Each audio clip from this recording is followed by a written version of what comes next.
The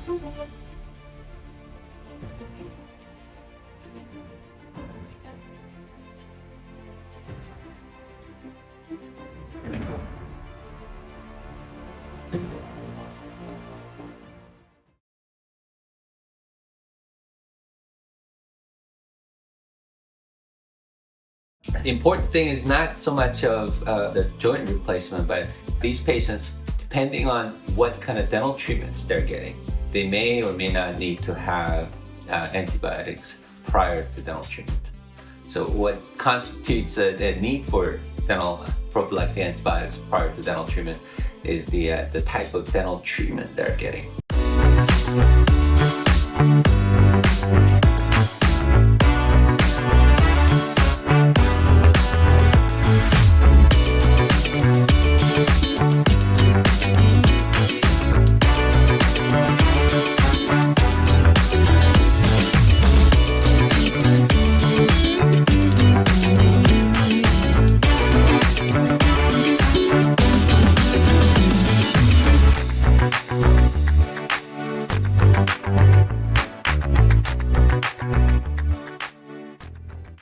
It's time for a Senior Citizens Forum, and we're here to see Dr. Henry Kim today. The Senior Citizens Forum is being sponsored by Benefits for You 2 Insurance Services, where they provide Medicare supplemental plans, Medicare Advantage plans, and prescription drug plans for people that are 65 years of age and older, and for people that are younger than 65 who have certain qualifying diseases or disabilities.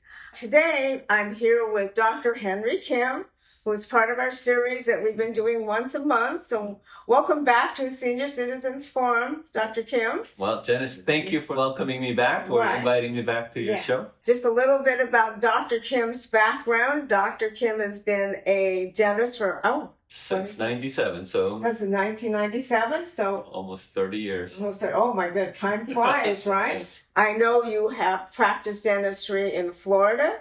Yes, and also in northeast corner of U.S., New Jersey and New York. But you've been here in Mission Viejo, California for how long? Now for 10 years. And I think I've known you almost the whole 10 years. Yes, we have known each other for that long. Yes. Yeah. Dr. Kim also goes on missions with his trip to help people in different parts of the world with their dentistry. And he's also teaches. Yes. He's always asking for dentists that he can teach his Dentistry. Well, prosthodontist. He knows I pronounce it wrong each time. And dental implant treatments, yes. And we're going to talk about dental implant treatment, not today, but in the future show. Sure. Today we're going to talk about, what if you have joint replacement? So like a knee replacement, a shoulder replacement, a hip replacement. It even could be what about transplants, organ transplants. And what does the dentist have to do with that? Now, I know just here, in July will be 2 years I had a knee replacement. And I was shocked to find out when I went to the dentist that they wouldn't clean my teeth. Okay. They said I needed to be on antibiotics. Sure. So now I want to start off by talking about, should you be preparing before you have the surgery? Well, a lot of the senior patients would have gone through something like what you just talked about, getting artificial joints, such as hip, knee, or maybe even shoulder. In 2014, 2015, there was a lot of debate about how these patients need to have prophylactic antibiotics before their dental treatment. So any patients with a hip joint replacement or a shoulder joint or maybe even knee joint replacement, they have to have antibiotics in their system prior to getting their dental treatment.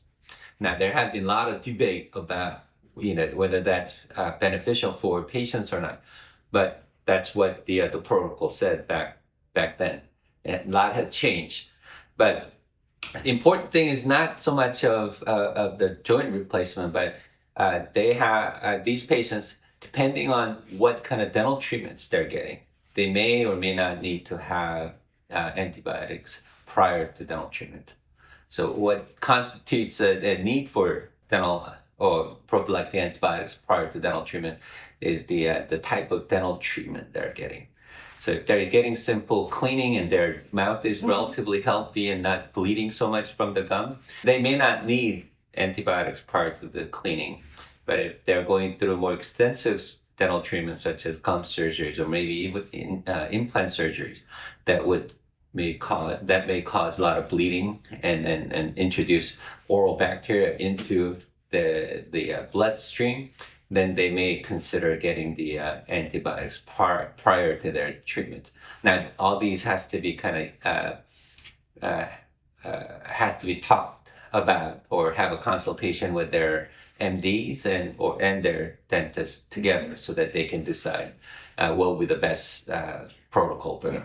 I always like to brag and say I've never had a cavity in my life. Yeah. So far I haven't. Okay. But it's been a while since I've had a cleaning because I'm waiting for what that dental office was saying, 2 years. Yes. Because I didn't want to take the antibiotics. Right. Okay. Yeah. And so they were wanting to offer me an antibiotic, and I was like, no, I don't want to give me the antibiotic because I need to talk to my doctor first to make sure that antibiotic doesn't disagree with maybe some other condition I have. Oh, okay, sure, yeah. Because a lot of the senior citizens or senior patients or geriatric patients, they tend to have multiple systemic issues or disease or illnesses. So it's important that they check the drug interactions between the antibiotics they're going to take prior to their dental treatment and any other medications they're taking. That's an important factor. Oftentimes, what we are more concerned about giving antibiotics to the patients with the joint replacement is that we don't want to give too much antibiotics to our patients, and then that they end up having these bacteria building resistance to the antibiotics. So when there's a real need for antibiotics, such as infection or anything else, we want to make sure that the bacteria is not resistant to any other bacteria, the antibiotics that we give to our patient for other major systemic illnesses. So once you have the surgery, then how long do you have to wait? So it depends upon each situation would be different. Right, each situation will be different. But you're talking about the joint replacement surgery. Right. Yeah. Certainly we want to have a proper healing of the patient and from the surgery and maybe even a little bit of rehab. So we would certainly talk to the patient prior to them going into joint replacement surgery. So we want to make sure that their oral health is optimal. I think we talked about this for those patients who are going through any kind of heart valve replacement surgery last time.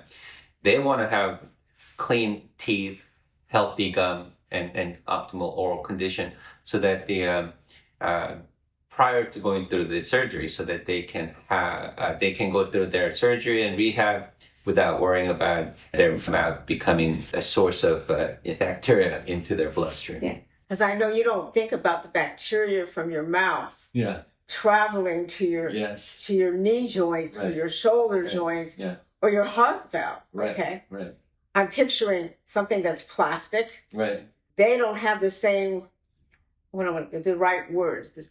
They're not going to fight off bacteria. Right. Basically, you don't have enough vascularity to those artificial joints, meaning you don't have blood vessels running through those joints.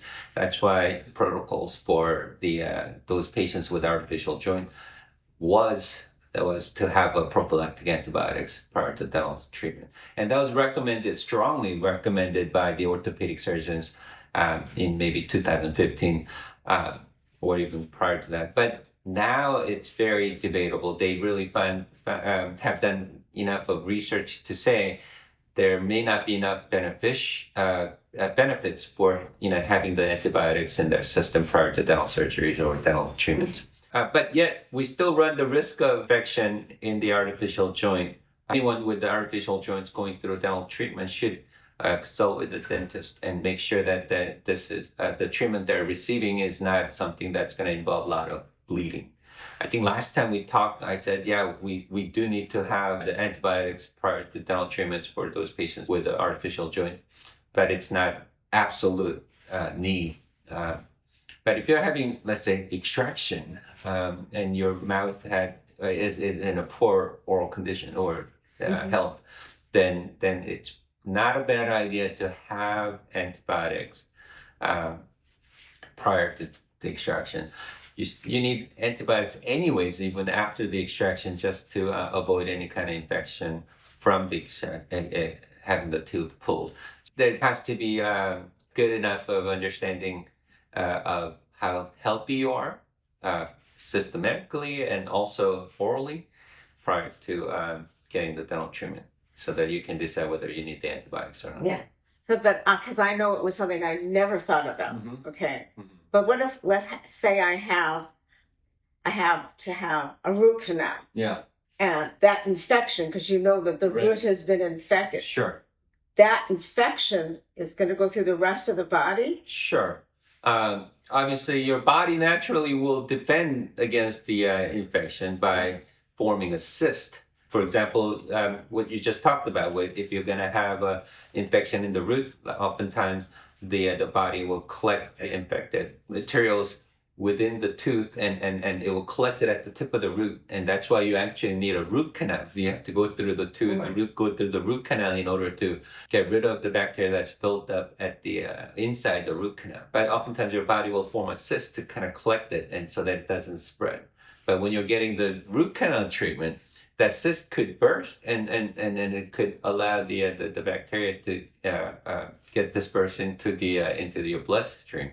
So that's why you need antibiotics. Make sure it doesn't get into your whole body. Especially those patients who have any kind of heart condition or any kind of heart valve replacement surgery, then they're more prone to getting what they call endocarditis, the collection of bacteria inside the heart or at the valve. And for those patients who had these surgeries or prior to having their surgery should have their dentist check their mouth, make sure their oral health is good prior to going through their surgery.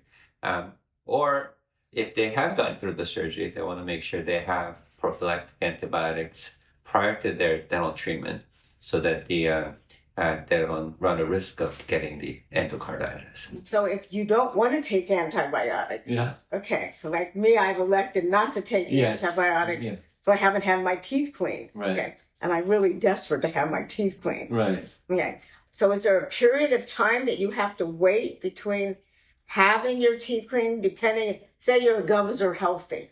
If your gums healthy, I think you don't really have to wait too long, because once again, if you have healthy gum, that means less bleeding. That means there's less blood vessels that will be bursted. That means it's not going to allow the bacteria to get into the bloodstream so readily. But if you have a very poor gum or gingival health, and that the gum is readily bleeding, that means there's a lot of blood vessels that are open, and then that will allow the bacteria to get into the system. So if you have a lot of infection in your mouth, you would recommend the antibiotics to begin with. Right. The distinction between infection and inflammation, you have to make sure. Infection, it's a disease caused by the bacteria. Inflammation is when you have a mild grade of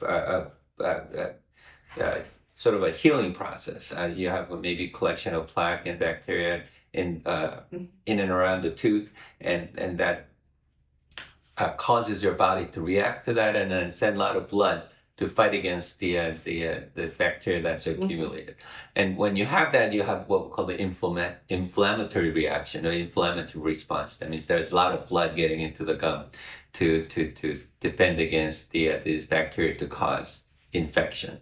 So if you have just a mild grade or maybe even moderate grade of inflammation because of the plaque buildup and tartar buildup around your teeth, it may not really constitute a need for prophylactic antibiotics. But if you have a severe inflammation or even to a point where you have an infection, then now you're going to have if you have an infection, you definitely need antibiotics. But if you have a severe case of inflammation because of the gum disease, then you should consider getting the antibiotics prior to getting the dental treatment, because there's going to be a lot of bleeding. If you're swallowing that blood, does that still go into the system? Or just... Yeah, it's going to your stomach, so I don't think it's going to be into your system or bloodstream. But certainly, yeah, you don't want to have all that bacteria present in your body. I mean, because it goes into the stomach. Yeah, I don't think that's going to be a problem. Okay. Like, you certainly don't want to have... Yeah. So what if you had like kidney transplant or a liver transplant? Right. Certainly, these patients who are going through a transplant or anything like that, or maybe even cancer patients, what they will take are the immunosuppressants. So they want to basically suppress their immune system so that the transplant is not getting rejected, or your body is not rejecting the transplanted organs. Patients who are going through cancer treatment is basically doing the same thing. They want to reduce their immune responses, or at least kill off the bad cancer cells, so that these patients who are going through these treatments have low immunity or immune responses. So they should have prophylactic antibiotics, so that they don't have a case of bacteria or causing the infection anywhere in the body while they're going through such treatments with immunosuppressant medication. All right, so now I've had my joint replacement, okay? Yes. And I'm waiting to go through it. And all of a sudden, I have an abscess tooth. That's a more specific example. So let's say if you have an infected tooth and you have an abscess in the tooth, and that it's causing a swelling and you're in extreme pain, certainly those teeth, tooth that's causing the infection need to be extracted. Once the tooth is extracted, then you're getting rid of the source of the infection, which is the tooth with all the bacteria in it. You should actually be feeling better, and that the swelling and all the bleeding should go away. And as the extraction site bleeds out, it's going to get rid of a lot of the bacteria. But at the same time, it's going to introduce bacteria back into your system. If the patient was just a normal patient without any kind of systemic issues, such as artificial joint or heart condition, we would still give antibiotics, just because we don't want a large amount of bacteria getting into their system and somehow end up with sepsis or any kind of infection in a certain organ. So we will give antibiotics anyways, especially for those patients who are going through or had gone through surgeries for artificial joints or artificial heart valves, or even those patients who are going through cancer treatments or transplant surgeries, who are taking immunosuppressant medication, should certainly have antibiotics. The key for them is to take the antibiotics prior to the extraction, so that they actually have antibiotics in their system, so that even though the bacteria may get into the bloodstream, but they already have antibiotics in their system to fight it off. That's important. Yeah. So do you need that to have your teeth cleaned? If you have a healthy gum like you, and if a patient takes good care of their teeth, then are diligent in their oral hygiene, then I don't think they have to be pre-medicated with antibiotics, even if you're a patient with an artificial joint or heart valves. But if you have other health issues, Yes. as you said, geriatric patients. Yes. I'm a geriatrics patient. I hate saying that, but I am. I don't think... I can't get away without saying, okay. Yeah. And the older we get, the more things seem to come up to be wrong with you. Yeah. Even if you don't know they're wrong with you, they're still there. Right. Okay. Well, even if you have like diabetes or hypertension or high cholesterol, these chronic adult systemic issues do not really affect the outcome of dental treatment, and dental treatment certainly do not affect not in a direct way anyways, affect the outcome of their systemic treatment or systemic disease. So I don't think it's absolutely necessary for these patients to have prophylactic antibiotics. So that certainly is something that I'll tell patients. But even those patients with just the chronic illnesses, they should take really good care of their teeth. I always say clean teeth means healthy gum, and healthy gum means no bone loss around the Right. roots, and you may be able to keep those teeth for a long time.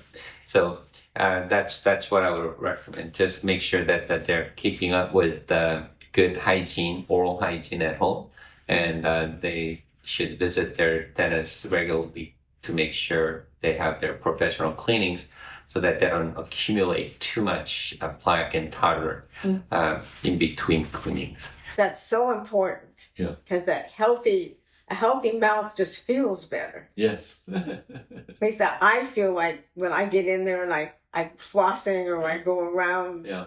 And that's just, I mean, we've talked about this before during our series. Yes. But that's still, I just like repeating it because it's so important. Yes. Because I notice when I get lazy or you get sick, when you get sick and you don't feel good or you're overly tired, you don't take as good care of your mouth for your oral health as you should. Right.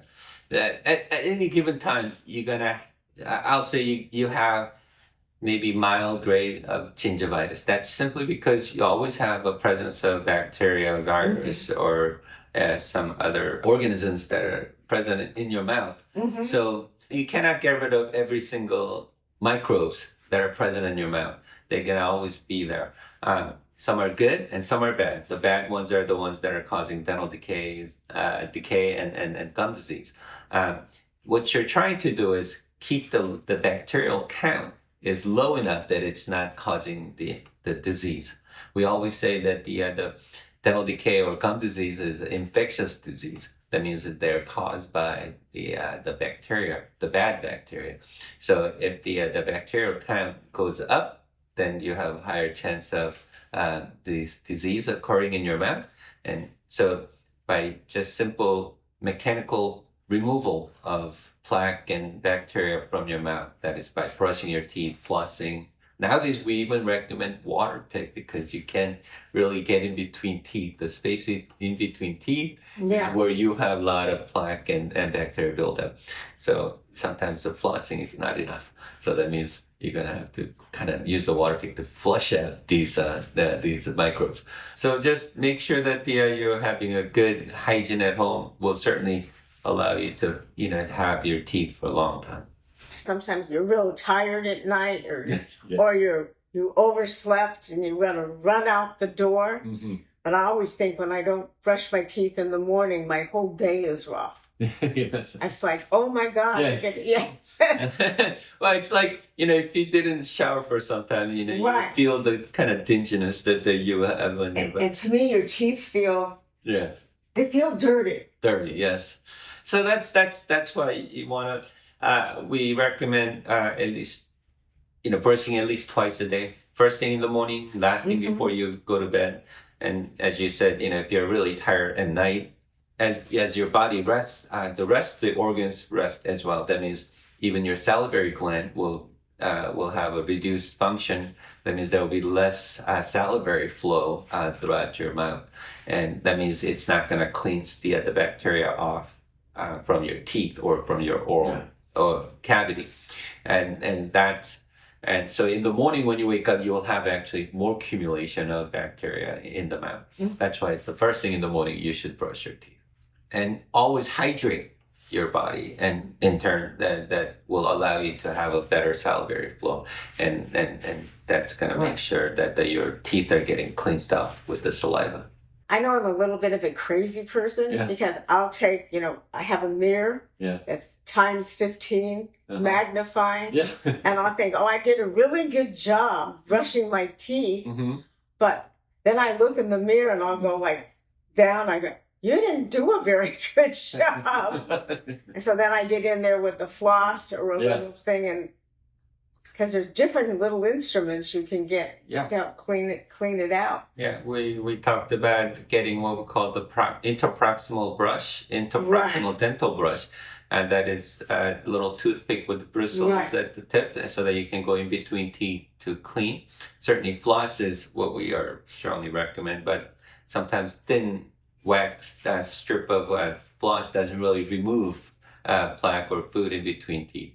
So that's why we recommend water pick nowadays, because you can loosen up the plaque and food with interdental peroxide brush or interdental brushes and floss, and then you can flush out the whatever loosened up material in between teeth with the water pick. A dental hygienist told me one time, if you use those little brushes, you get an extra meal coming out. And if you look, it's like all this debris has come out of your mouth. I do ask my patients to check with their tongue. They run their tongue over their teeth, so that they can feel how clean their teeth are. And if they find that the certain tooth has plaque still remaining, then go back and brush that tooth again, so that you can get rid of the plaque from there. And oftentimes patients will just scrub, and they forget they missed a spot or two, or they just brush just one way or one side and not the other side, and that does happen. What about those back molars? Yeah, that's one. The wisdom teeth. If you have wisdom teeth fully rubbed in, and you're gonna have to really, go back there and brush the wisdom teeth as well. Some patients are with a very sensitive gag reflexes, and those patients have very difficult time cleaning the molars that are way in the back of the mouth. Those patients, if they cannot really keep up with the good hygiene at home, then we would recommend the extraction of those wisdom teeth, even though they may be fully erupted. It's simply because of for the purpose of hygiene. We want to make sure that they're not neglecting those wisdom teeth to cause more issues for the molars front of the wisdom teeth, because you want to keep those molars. Right. Well, I know as a senior. Yeah. I don't like the word geriatric. Senior sounds a lot better. It really sounds old. But I know as a senior, I'm finding that I have more space in between my teeth. Yes. And it really gets uncomfortable. Yeah. So over time, with the mild grade, or even with the mild grade of gum disease, you have bone and gum receding slowly, right? So even though it's a chronic situation, you're gonna have bone loss. As the bone is lost around the root, you're gonna have more spaces in between teeth, and you're gonna have more food collected, more plaque collected.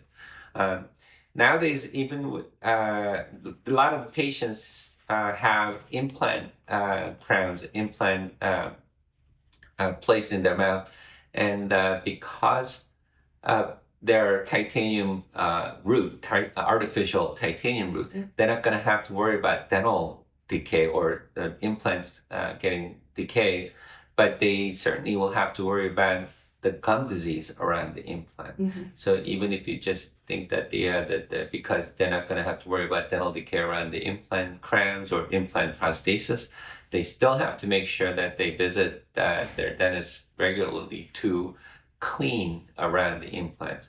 And the implants, once they start to have any kind of gum disease, or we call it the peri-implantitis, then it could really advance rapidly to a point where we may lose the implant. So I would strongly recommend those patients with any dental implant and implant prosthesis, they would also go visit the dentist or their hygienist and have dental cleaning regularly, so that they can keep the gum around the implant healthy. Our gums are so important. Yes. Yeah. So even with the implants, and I know that's a subject I would like to talk about in a future show. Sure. Is implants versus, dentures, artificial bridges and stuff like that. I think that would be a great topic for another show. Okay. But I know it's just really important to make sure you keep your gums healthy. Yeah. And even if you, my husband happens to wear dentures, and I was wondering how those gums, because they, to me, from the dentures, could get sores on them. Yeah, even gum or even your tongue will collect plaque. Uh, although it's not going to cause, severe inflammation or infection, but especially your tongue where it's so rough, it's a great place for bacteria to accumulate. So you want to brush your tongue as well, and especially those patients who wear dentures, they also have a lot of plaque and bacteria building up around their dentures. So they want to make sure their dentures kept clean. We provide dental brushes, dental creams. So instead of toothpaste, we have a dental cream for dentures, so they can use that to clean their dentures. They also have those tablets that you put it in water with the denture, so that as they fizzle out, they clean the surfaces of the dentures and free them from bacteria accumulation. So it's important that they keep the gum held clean by lightly brushing the surfaces, the gum surfaces and tongue, and also make sure they brush their dentures and make sure their dentures staying clean. Because otherwise, you're always going to have a lot of bacteria accumulated over your gum, over your tongue, and also over your denture. So even if you think, because you're wearing denture, you don't have to take care of your mouth, that's not true. You have to really make sure that everything in the mouth stays clean. I would think it's even more important because you're putting them on your gums, and just like a sore. Yeah.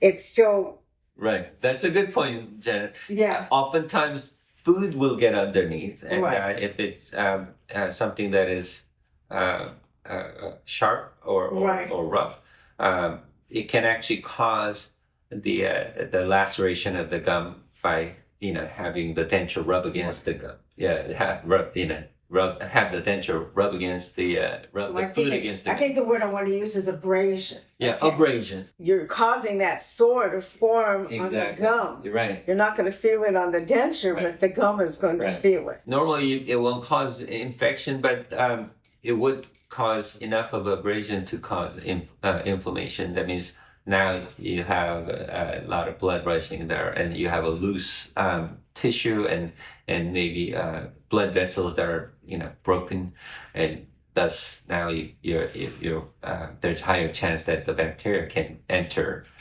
through those blood vessels. So I'm going to take it back to originally what we're talking about.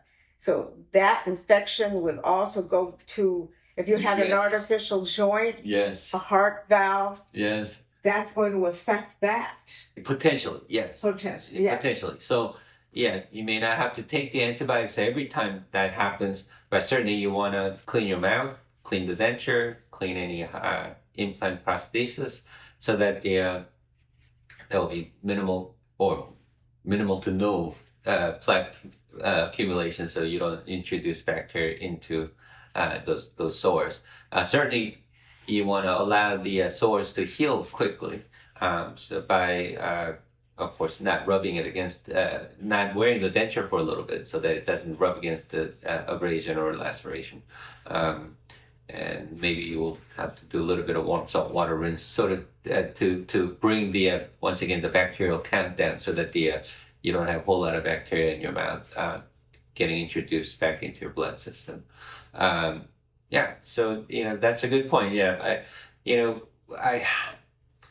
I've seen a lot of patients who sort of endured through those denture sores. They can simply just go to their dentist and have it adjusted, and that'll be as simple as just walking into the dentist's office and them just kind of grinding down where the sores are occurring with the denture. So it's a simple process. So I would certainly recommend that. Once again, 1, keep the denture clean. 2, if you have any issue with the dentures, make sure you have it adjusted so that it won't cause any more sores. Yeah. I remember my grandfather taking his teeth out and just laying them all over the place. Okay. And this is as a young child. Yeah. Well, if you have dogs, you certainly don't want to leave those around. No, because you can find them out in the backyard. They do like those plastic dentures that Yeah. they can chew on. I Yeah. mean, they get dug into a hole, and then those dentures really have to be clean. Yeah, yeah. So I don't I don't know. I haven't really.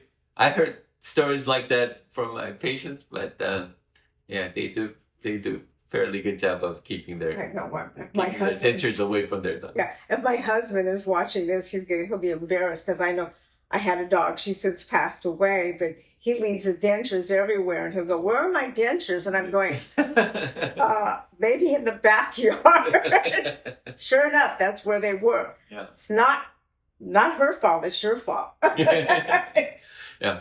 So I just wanted to like kind of give you a little summary of what we just talked about. Yes, I love it. So for those patients who are going through any heart surgeries or any artificial joint joint replacement surgeries, I would strongly recommend that they consult with their surgeons and their dentists to make sure that they, if they need to, they can have the antibiotics prior to their dental treatment. That is prior to their surgery or even after the surgery, so that they don't have they don't run a risk of getting either endocarditis or have infection in their artificial joint.